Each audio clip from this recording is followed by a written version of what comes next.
I was afraid for my son. I go to my son's room since he was a baby he always slept alone and nothing ever happened to him. He always slept peacefully, so I sit on my bed and I see a figure go by and enter my son's room. Today you will meet a story that occurred in the state of California, an experience that involves to a family next to an old mirror, that perhaps it was the source of all evil. I await your comment at the end to know what your opinion is on this case, and as always I ask you to subscribe, which is a totally free way to help me, and may the channel continue to grow. This is how we reach more people. Now yes, let's go with today's story. I'm going to tell you what happened to me when I was still a teenager. At my 13 years, I lived with my mom and brother in an apartment in Monterey Park, California. My parents had separated. They had been separated for a few years now, and we lived alone, the three of us. My mom worked a lot. For this reason, my responsibility was to take care of my brother. Most of the time, our life was quite normal, with the ups and downs that I think all families have. But overall it was a happy family. I remember that one weekend everything changed. It was a damn Sunday, where my mom, she made the biggest mistake of her life. She clarified that without knowing it, obviously, and this could have happened to anyone. I'm going to tell you why. That morning on the ground floor, my mom was just leaving, and she meets a seller, very friendly. I was selling mirrors. They were really beautiful, and he offered him one in particular, in wrought bronze, which was super delicate and ancient. Immediately my mom thanked him and she told him no. Coincidentally, we were not having the best economic moment, but this boy is a good salesman. He continued to insist that he even offered him to pay for it in low monthly fees. So much was what he insisted, that he managed to convince my mom to buy this mirror. We took it up and placed it in the living room. The truth is that it was beautiful and we loved it. But it was exactly from that day that everything changed in my house, and it wasn't exactly for the good. Many strange things began to happen. Things were falling off the furniture all the time. The lamps burned out all the time. We began to feel certain odors. Sometimes they were just weird, but there were moments where the smell was unbearable. It was a rotten smell and we didn't know where it came from. Something that was pretty ugly is that we began to argue a lot, and we weren't like that. We always got along very well. One morning I woke up and suffered sleep paralysis. It had never happened to me and it was terrifying. It only lasted a few minutes, and then I regained mobility. When I was in bed, I felt as if someone was grabbing me, and then he let me go. I couldn't shout, get up, speak. Nothing. I could only see and listen. It was scary. I didn't say any of this to my mom. I did not want to add another problem to it. And even though I suffered from it for months, they weren't every night, but they were quite often. And it was at the time that I began to suspect that all this was happening to us because of that mirror. One night, I remember as if it had happened yesterday, that I know had cut the light. It was more or less 9 at night. A little more. And towards an unbearable heat. We went down to be a little on the sidewalk. And it was there that my mom asks me to please go up too. Look for cigarettes. I remember when I entered the house, I start to climb. And I assure you that at that moment, I had a terrible feeling of fear. I don't know why, but I had it. And right in the mirror, which was in front of me, I see a person. Tall, dark, and wearing a hat. I didn't make out her features very well. It was just a dark shadow, with a person shape. My whole body began to shake. But despite the terrible fear that I had, I couldn't move. She was totally paralyzed. I couldn't scream or get out. It was hard for me to breathe. I felt a tear come out of my eye, and it was only at that moment that I was able to run towards the stairs, and then be able to get to the sidewalk. I'm honest. I don't remember very well all that part. It really was so ugly. Which is like, if part of everything that happened, my brain erased it. Screaming I told my mom, but she didn't believe me. It's more my mom never believed me. But the paranormal events kept on happening, and they were getting worse, more aggressive. Even on some occasions we woke up with inexplicable marks on the body, like that and everything. My mom didn't believe in anything. When we lived with my mother, I remember my mom worked all day. So some relative was our babysitter. Sometimes a cousin and other times an aunt. Since my brother and I were still very little. I remember it well because they always ended up running away. No one wanted to stay with us. And much less if it was at night, especially, I remember a cousin. That she told my brother. Andres, I love them a lot, but I never come to this house to take care of them again. We already take them naturally. What I remember too, it's just that my brother, he had little dolls and toy cars on the shelf in his room. And at night they always fell, or moved on their own. Voices were often heard. I don't know if I told you, but the department was very small. It wasn't a big apartment. It had 2 bedrooms, living room, kitchen, bathroom. And voices were always heard inside the apartment. Things moved by themselves. The lamps exploded by themselves, appearing puddles of water under the mirror in the living room, as if something had been spilled. The truth is that liquid, it smelled awful, very ugly. It's indescribable, the smell. An acid smell, similar to the smell of vomit.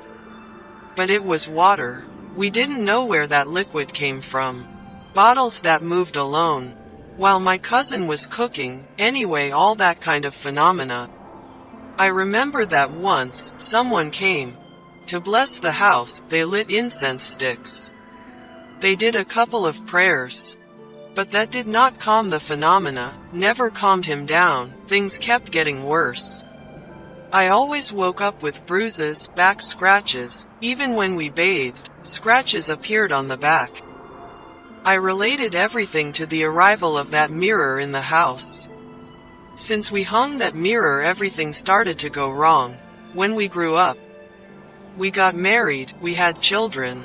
And that mirror was left hanging in that apartment. We sold the apartment, and the mirror continued to remain there.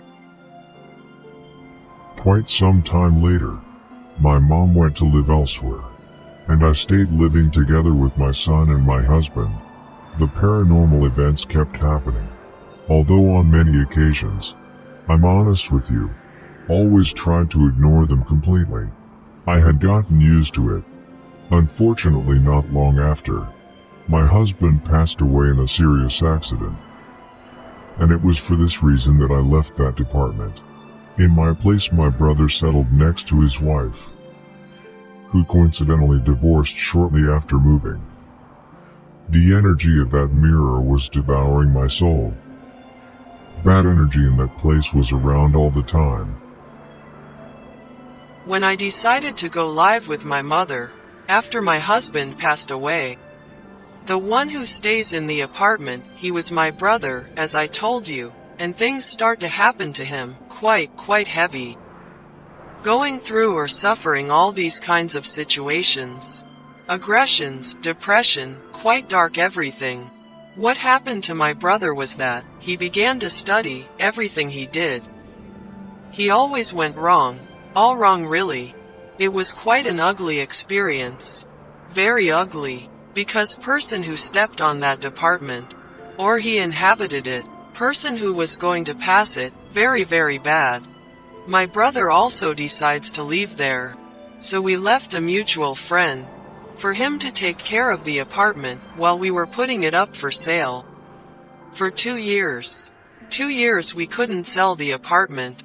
The operation with a client was almost closed, and something always happened, and the sale did not materialize. Another couple was coming, it was all good. The apartment was beautiful, and the operation fell again. It was impossible to sell it. We had already entered into despair, because we had it there, it didn't generate even a little money. And we needed the money. One fine day a lady appeared, which she liked, she was satisfied and we were able to perform the operation. I don't know anything else, I don't know what happened. Neither with her nor with her apartment. The only thing I know, is that the mirror was still there. We never got it out. Neither my brother nor I could get it out. I don't know what happened to that woman, I don't want to find out either. The truth, the only thing I want, is to detach from that ugly part of our history. We never understood how we couldn't get it out of there. We tried many times. But once he entered, for some strange reason, we couldn't get rid of it. A very powerful force lived in him. That was keeping us from getting rid of that damn mirror. Every time you entered the apartment, you felt tired, heaviness. Want to cry, anguish. Even now that I say it, I still feel that way. As adults, when I go to live in another house, before my brother comes to live in the apartment, I decided to stay alone in the apartment. The apartment was already without furniture. The only thing that had been left in that apartment was that mirror, which I tried not to even look at, but I could never, ever get him out of there. I do not know why. That day I said goodbye to the department. My son had gone with his grandmother, and I was carrying the last bags with clothes and things that had been left. I close everything and say to this being or this thing, that until here he had arrived with me, that I was no longer going to cause more harm to my family or myself. Up to here I arrive with me, I wasn't going to let him hurt me anymore. A piece of information that is extremely important is that the seller, he never returned to collect the fees they arranged with my mom. He completely disappeared. Nowadays, I no longer suffer paranormal events. I'm living in Milwaukee, a city in the state of Wisconsin, in complete peace with my family. And believe me that if you come to my house, I don't have a single mirror.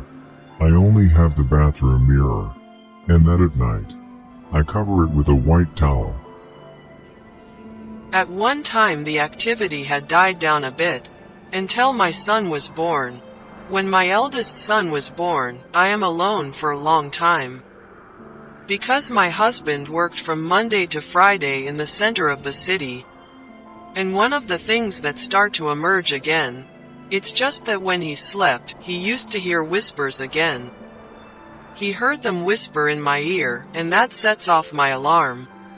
I was scared for my son. I go to my son's room, since he was a baby he always slept alone, and nothing ever happened to him. He always slept peacefully. So I sit on my bed, and I see a figure go by that enters my son's room. My door was always open, and the one in my son's room the same. To hear him better in case he woke up. Then I see pass. What I see at that moment, I see an old woman out of the corner of my eye. Or something that looks old. And I hear my baby babble. Like she was talking or babbling with someone, but the baby was not crying. If not what, he was babbling in a friendly way. Like they made him laugh. Without turning on the light, I go to his room. And I see that he is moving his little hands and his little feet. As if asking someone to pick it up, and I feel terribly cold again, across the back. And my body becomes paralyzed again. And I try to turn on the light, and that's when my baby reacts. He looks at me, and he starts to cry. Thank you for reaching the end of this video. I await your comment. To know what your opinion is, I send a big hug to all of you. And it's good to tell it. It's good to say it. Share it with others, because to me, the experiences of other people, they made me see that it didn't happen to me alone. If not what? It has happened to a lot of people,